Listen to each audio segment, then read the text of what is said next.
Samedi 13 juillet 2024, Madame, Messieurs, bonsoir. Voici les titres du 20h. Les luttes traditionnelles en pays kabye ont démarré ce samedi avec les préliminaires dans le canton de Pia.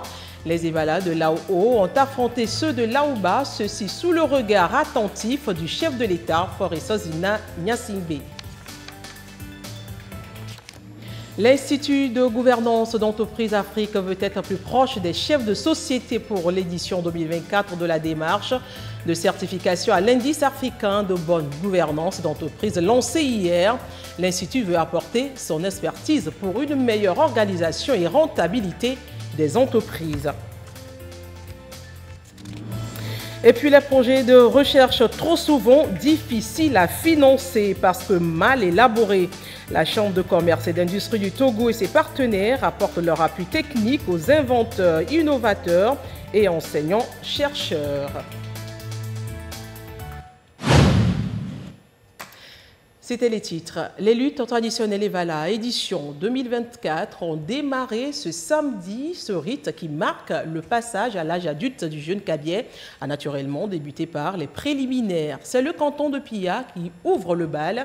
Les Evala de Lao ont affronté ceux de Laoba. C'était en présence du chef de l'État, Faure Sozina Gnassingbé et Kwesala.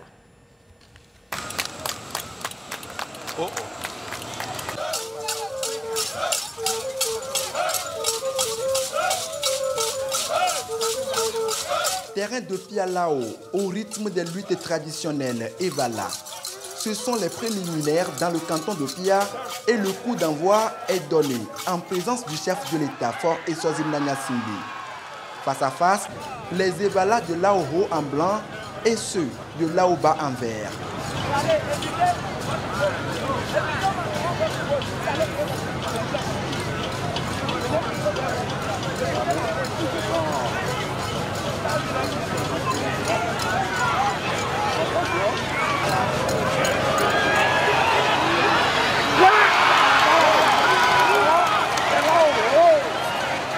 Quelques secondes seulement suffisent aux lutteurs de Laoho de prouver leur force devant leurs adversaires. Ils enchaînent les victoires, les unes aussi remarquables que les autres.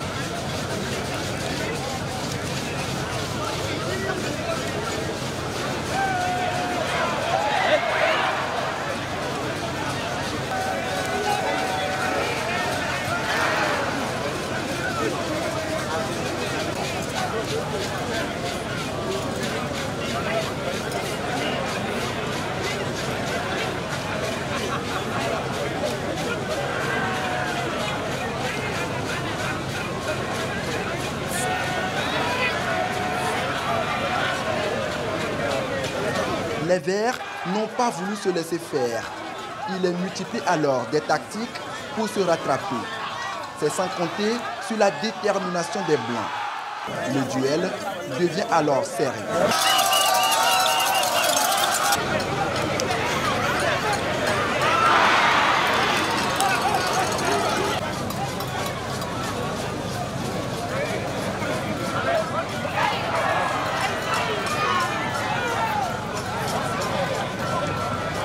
Malgré toutes les tentatives, les Verts n'ont pas pu relever le défi.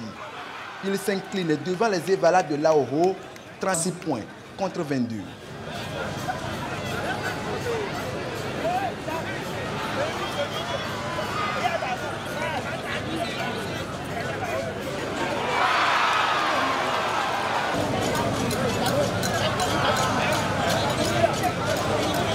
La victoire change plutôt de camp lors des affrontements entre les Ahosa de Laoho et ceux de Laoba. Les tout petits de Laoba ont largement dominé les empoignades avec 22 points contre 9 pour les Ahosa de Laoho.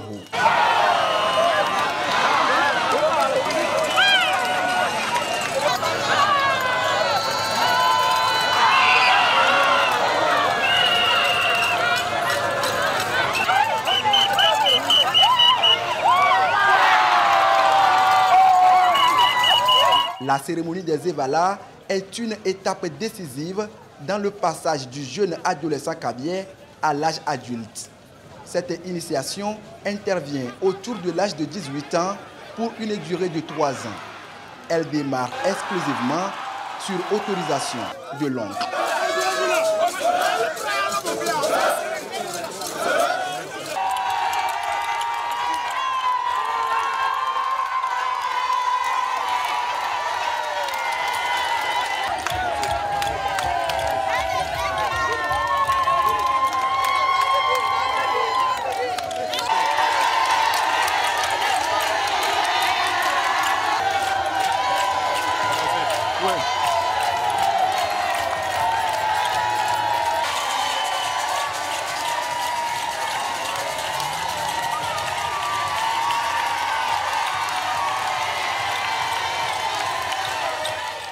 Mais avant de fouler les arènes, le jeune Evalou doit obligatoirement obtenir l'accord de son oncle maternel.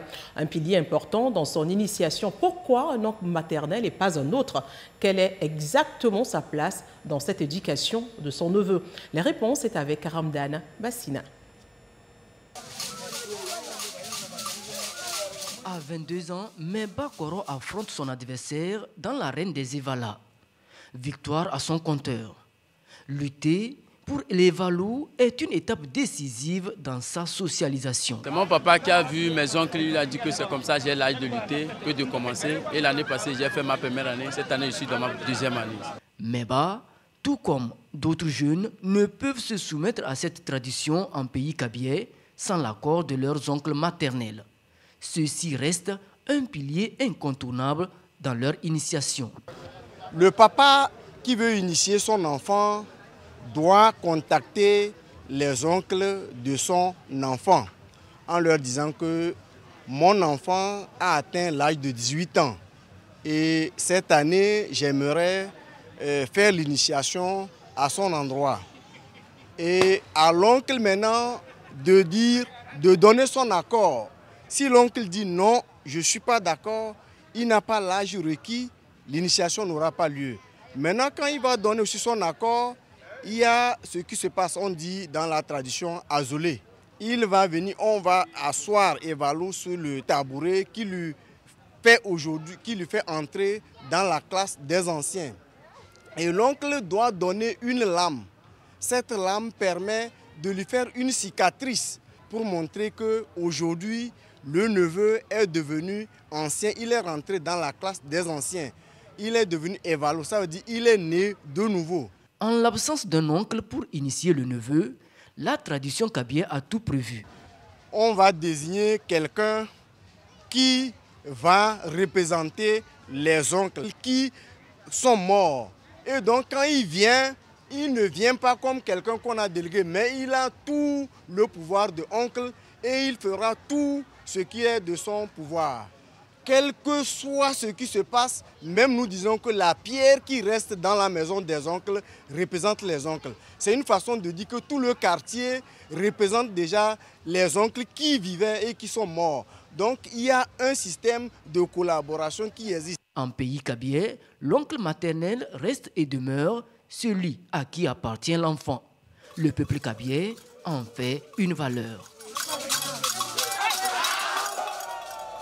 Et pour vous qui ne connaissez pas la région de la Kara, nous vous envoyons cette carte postale en voyage à travers les villes. Visite guidée par Pierre Soussoupo. Installez-vous confortablement. C'est parti. La préfecture de la Kosa, vue d'en haut. Un paysage saisissant et enchanteur avec une architecture riche. Bienvenue dans ce coin authentique du Togo, au cœur de la région de la Kara, où les traditions ancestrales et les splendeurs naturelles se rencontrent. Des collines majestueuses aux rivières sinueuses, Kosa se dévoile sous ses plus beaux atouts. Ici, la nature règne en maître et les hommes vivent en harmonie avec elle, cultivant la terre avec passion et respect. Au cœur de la Kosa, les villages traditionnels des 15 cantons qui la composent racontent l'histoire de ce peuple fier.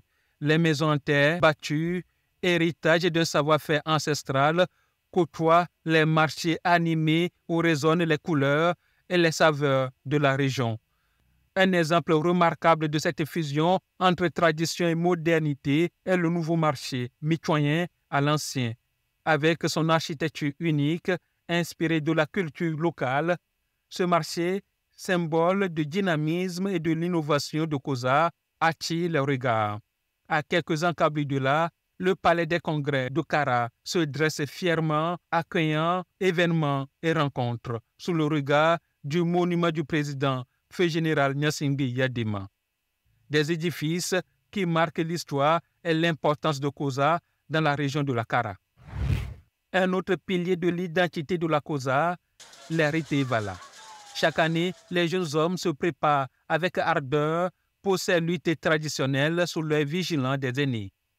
Ces compétitions ne sont pas seulement un test de force et de courage, mais aussi une transmission de valeurs et de traditions de génération en génération. Dans le quotidien de Koza, chaque instant est empreint de chaleur humaine. Les artisans façonnent avec talent les œuvres uniques, tandis que les enfants jouent insouciants à travers les villages. Le monument au mont de Pierre-Odo se dresse comme un hommage poignant à ceux qui ont lutté pour l'indépendance du Togo. Il immortalise la bravoure et le sacrifice de nos aïeux pour l'accession à la souveraineté internationale.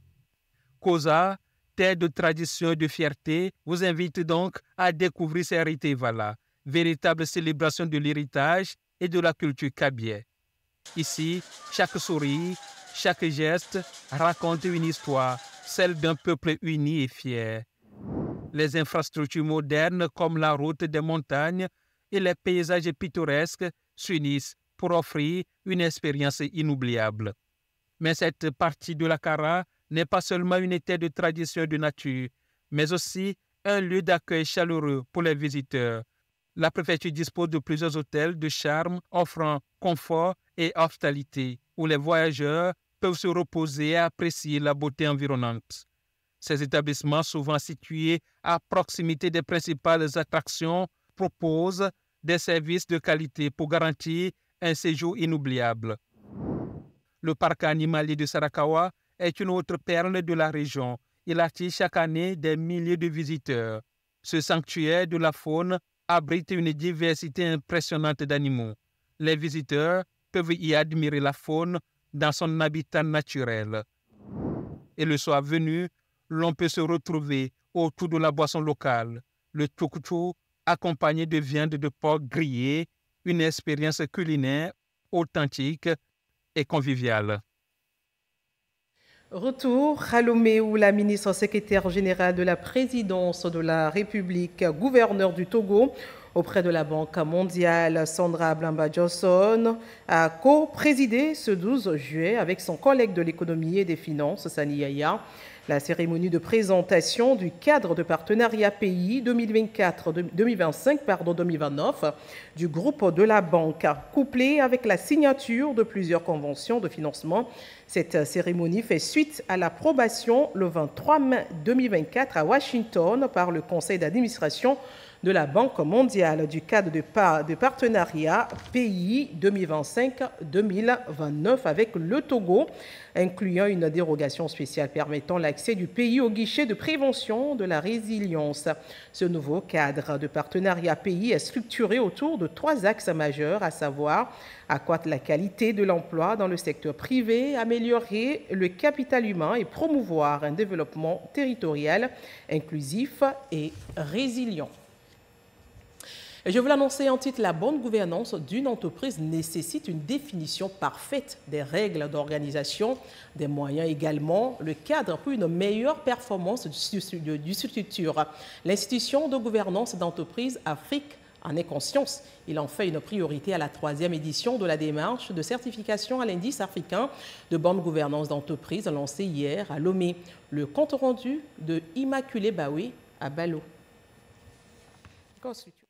Une vingtaine d'experts consultants, chefs d'entreprise, tous réunis pour échanger sur l'indice africain de la bonne gouvernance d'entreprise, un outil d'évaluation qui atteste et identifie le mérite d'une entreprise.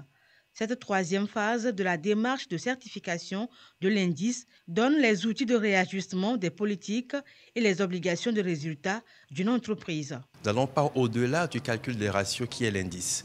Alors avec cette formation, nous serons maintenant en mesure d'aller au-delà du calcul des ratios par rapport aux indices qui nous permettra de nous assurer effectivement que les ratios calculés reflètent réellement l'image fidèle de l'activité de l'entreprise. Pour atteindre les meilleurs rendements, l'entreprise doit réunir 3 niveaux de cotation indispensables pour sa pérennité et sa bonne gouvernance grâce à cet indice. L'indice, c'est un outil d'évaluation qui atteste le degré de couverture des principes de bonne gouvernance d'entreprise d'une entité. Nous avons vu démontrer que les indices parlent, les indices démontrent, les indices rassurent, les indices incite à l'action. C'est un outil indispensable aujourd'hui parce que, vu la débâcle des entreprises, vu la faillite des entreprises, les risques de déconvenus au niveau des entreprises, il faut des outils comme ça, de réajustement des politiques pour que les entreprises tendent vers de meilleurs résultats aujourd'hui. L'Institut de gouvernance d'entreprise IGE est spécialisé dans les formations professionnelles de haut niveau appliquées aux entreprises. Tout autre sujet, à la faveur de l'intercession, les députés unis ont entrepris une tournée pour exposer aux populations les évolutions découlant de la nouvelle constitution et dans la foulée mettre en œuvre les prescriptions du régime parlementaire à travers l'écoute et la proximité. Cette tournée des députés se déroule dans toutes les régions du pays et dans le Cloto, ils sont nombreux à être face à la population. Reportage. Face à la délégation des députés dans le Cloto, les couches socio-professionnelles, les maires et conseillers régionaux ont pu avoir une idée sur le fonctionnement de l'Assemblée nationale et sur la mise en œuvre des dispositions contenues dans la Constitution de la Ve République. Autres sujets abordés, l'agriculture, la santé, l'éducation. Nous pensons que c'est des démarches à saluer. La gouvernance à proximité tant proclamée par nos gouvernants est une réalité. Des échanges aussi de nos autorités, nous avons pu comprendre que l'un des soucis majeurs qui a contribué au basculement de la 4e République à la 5e République, il y a le souci de sécuriser la population. C'est une démarche que nous apprécions au niveau de la jeunesse. Une séquence questions-réponses a permis aux participants d'être édifiés sur l'actualité politique du pays. Les différents acteurs de la vie socio-professionnelle de Cloto ont salué cette initiative de proximité avec la population à la base. Nous sommes vraiment très contents de cette forte délégation de députés. Et nous avions pu constater que les engagements qui ont été pris lors de la campagne législative et pour les régionaux ont été vraiment honorés. Nous aussi, nous devons nous comporter de cette manière-là. Nous qui sommes les élus de la population, aller de temps en temps rester à leur côté, les écouter, prendre leur point de vue, leurs doléances. Ce retour à la base des élus est un signe de confiance. C'est un début de réalisation de la promesse lors des élections législatives et régionales. La délégation des députés de la préfecture de Cloto ont ensuite visité quelques chantiers en cours de réalisation dans le milieu. Et c'est un sujet signé Giovanni Afan-Gbedi. Les parlementaires du Parti Unir Cloto n'étaient pas les seuls à être face aux populations, ceux de l'Avagnon également. L'initiative reste la même, exposer aux Togolais les évolutions issues de la nouvelle constitution. On en parle avec Silver Abdou. C'est une rencontre de proximité entretenue ici entre cette délégation parlementaire et les différents groupes organisés de l'Avagnon dans l'Est Mono. La délégation est conduite par Florence Yawakuigan, ministre de la Communication et des Médias, porte-parole du gouvernement. Il s'agit pour ces parlementaires d'être plus proches des populations, leur fournir davantage des explications sur le processus de la 5e République, les étapes à franchir pour son application effective. Nous sommes venus nous en imprégner davantage en tant qu'élus, de telle sorte que le fonctionnement de la 5e République, dans lequel notre pays est entré depuis le 6 mai 2024, date de la promulgation de la Constitution, puisse refléter et animer l'essence même de ce régime parlementaire qui, vous le savez, est fait de la dialectique des échanges entre les populations, leurs élus à qui ils ont confié mandat, lequel est exercé par un contrôle du Parlement, de l'Assemblée nationale en l'occurrence, sur l'action gouvernementale. Des explications bien accueillies par les populations. Nous avons apprécié à juste valeur l'intervention du ministre qui, moi, à mon avis, a été vraiment très, très éloquent et très, très pédagogique. Ça a été très clair et ça nous a permis de comprendre les dispositions de la 5e République. Vraiment, cette délégation nous a imprégnés, elle nous a motivés, elle nous a expliqué comment se passe, comment fonctionne la nouvelle Assemblée, la nouvelle Constitution 5e République. Et vraiment, le public était content de ce message qui vient de passer et nous dit quel sera l'avenir de cette Constitution. L'accent est également mis sur bien d'autres domaines, une manière de décliner les actions du chef de l'État dans les différents secteurs de développement socio-économique. Nous avons abordé la question sur l'agriculture, la santé, l'éducation et les infrastructures. Sur ce, dans le domaine de l'agriculture, c'est vrai, nous remercions le chef de l'État. Il nous a fait beaucoup de choses à travers l'agriculture. Il a installé des APA.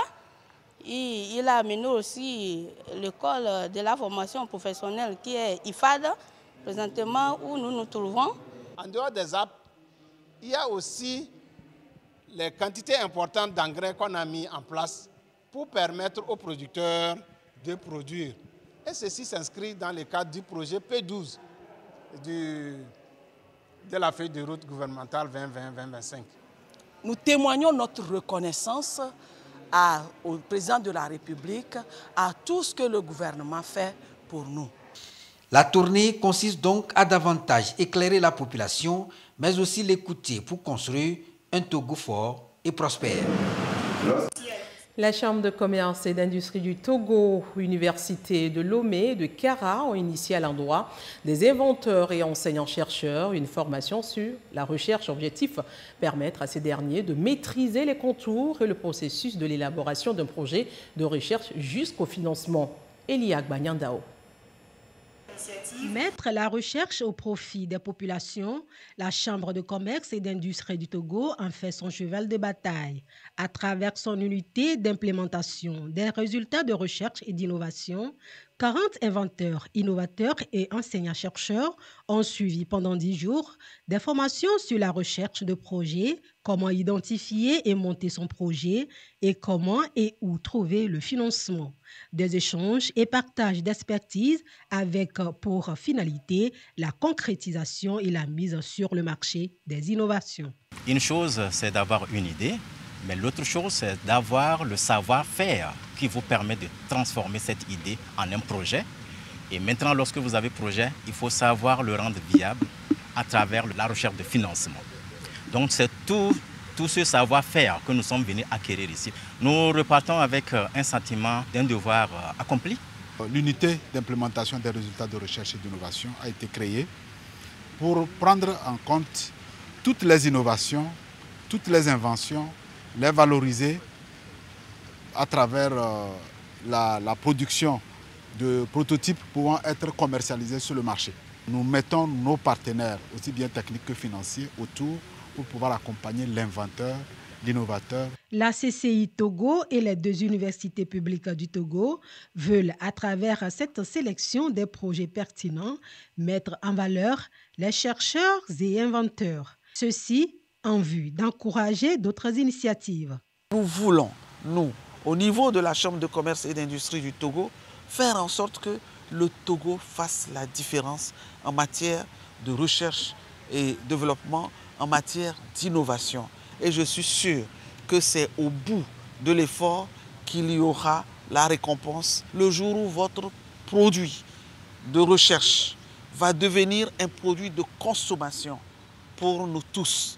Et que ça ne soit pas seulement pour les consommateurs togolais, mais de la sous-région et au-delà dans le monde. Les participants ont également reçu les notions sur la protection de la propriété intellectuelle et la protection des inventions. Des attestations ont été remises aux participants.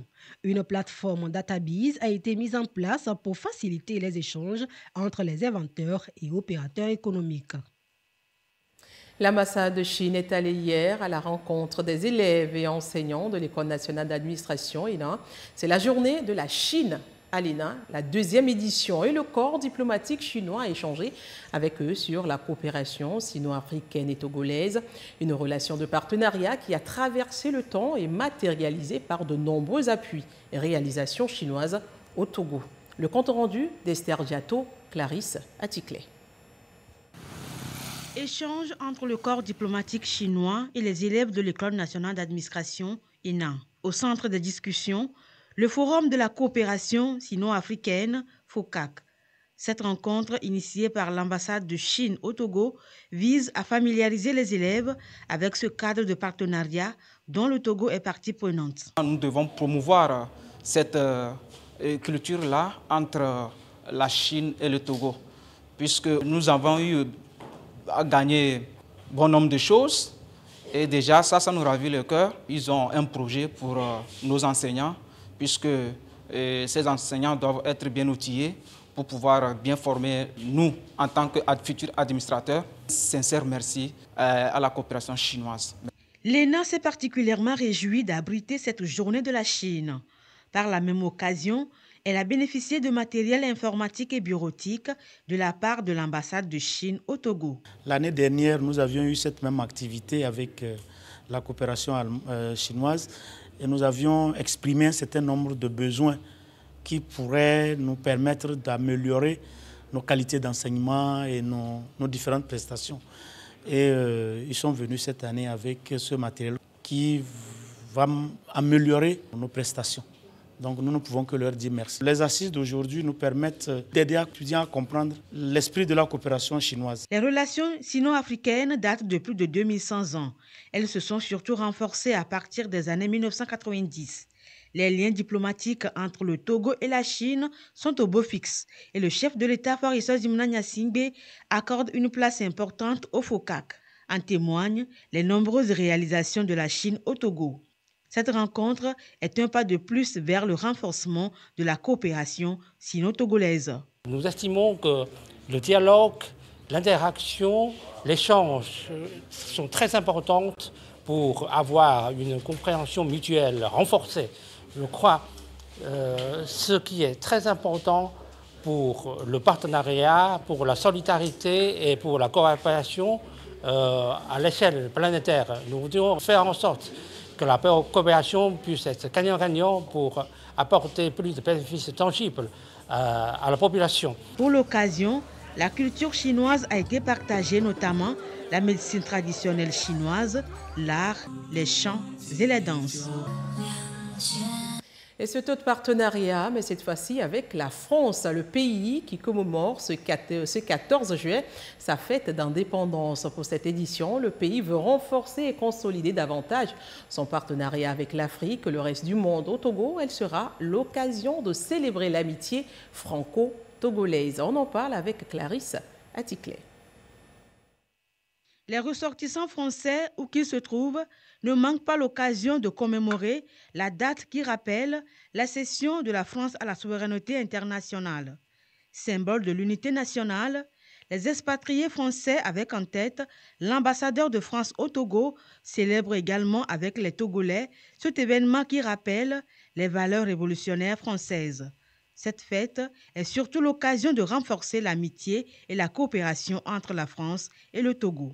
Et le 14 juillet, ça célèbre la fédération. Ça veut dire rassemblement, ça veut dire partenariat, ça veut dire coopération, ça veut dire communauté nationale évidemment, mais aussi internationale. Donc d'une certaine manière, et c'est ce que nous voulons célébrer ici à Lomé avec nos partenaires togolais, on célèbre aussi l'amitié franco-togolaise. Le 14 juillet, c'est la célébration de deux événements en un. D'abord, la prise de la Bastille en 1789, puis la fête de la Fédération de 1790. Cette fête nationale célèbre également l'appartenance de la France à l'Europe. La France s'inscrit dans ce projet politique européen, mais aussi avec nos principaux partenaires dans le monde et les pays du continent africain, le Togo en particulier en fait partie. Et je pense que c'est important pour nous, Français, de dire que quand on fête le 14 juillet, on veut le fêter en tant qu'Européens et avec nos partenaires africains et togolais. La célébration du 14 juillet de cette année intervient au moment où la France se prépare pour accueillir les Jeux olympiques et paralympiques. La fête sera donc placée sous le signe des valeurs du sport et la culture à travers de nombreuses activités. Le thème de la francophonie sera également à l'honneur. Une réception se tiendra le 13 juillet à la résidence de l'ambassadeur de France au Togo pour célébrer ensemble le partenariat durable entre la France et le Togo. Ainsi se referme cette édition. Merci de l'avoir suivi et n'oubliez pas que chaque jour est une nouvelle chance d'y arriver. Je vous retrouve à 22h30 pour l'édition de nuit. À très bientôt.